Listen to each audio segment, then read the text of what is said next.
Hi, my name's Jason. I'm a sexological bodyworker and I'm doing an MA in bonobo culture and how humans can use that. So my question is, can humans live like bonobos and emulate their togetherness and belonging to avoid loneliness and disconnection? So bonobos are a female-governed species in the Congo that have no recorded rape, infanticide or murder. So they govern using sexuality. So whenever there's any sort of conflict, sexuality is prevalent. So they'll have sex to diffuse violence. I was really fascinated in this and how humans could learn a lot from bonobos. So I delivered 23 workshops that were based on live action role play. And they had a narrative that runs through them so that it could be born, you could groom one another, you could sleep together, you could be attacked by a predator, or you could be in a storm. So this grew over the 23 workshops.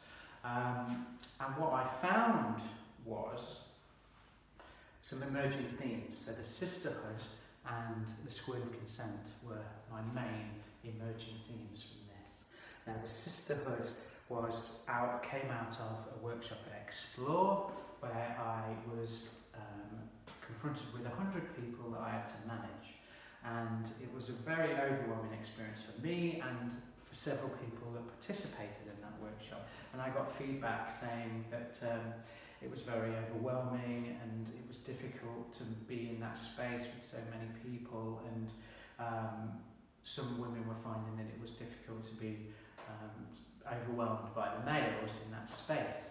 So what I learned was that if we implement what the bonobos do, which is the sisterhood, as a pre-ritual into a existing workshop, then the males can learn that the females are a unit because they'll have a naming ceremony and that'll be witnessed, but also facilitators will be able to give information about how bonobo culture is and how the females manage that space. So we implemented that at the Nest Festival, and we found that it had a really positive impact on the way that people managed themselves and interacted with one another. So that was great.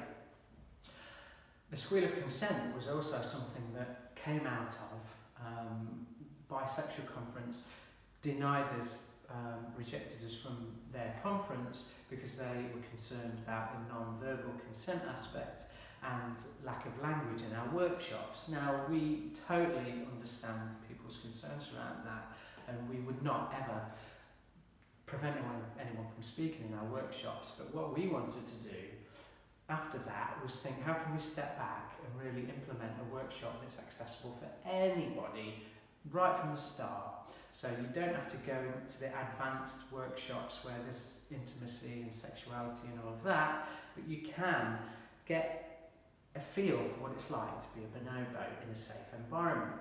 So Betty Martin's Squeal of Consent was something that we looked at because that's a way in which people can interact with each other and learn about consent. So we called it the Squeal of Consent so that we could encourage people to make sounds, body language, any way in which that they can interact with one another to gain connection and belonging.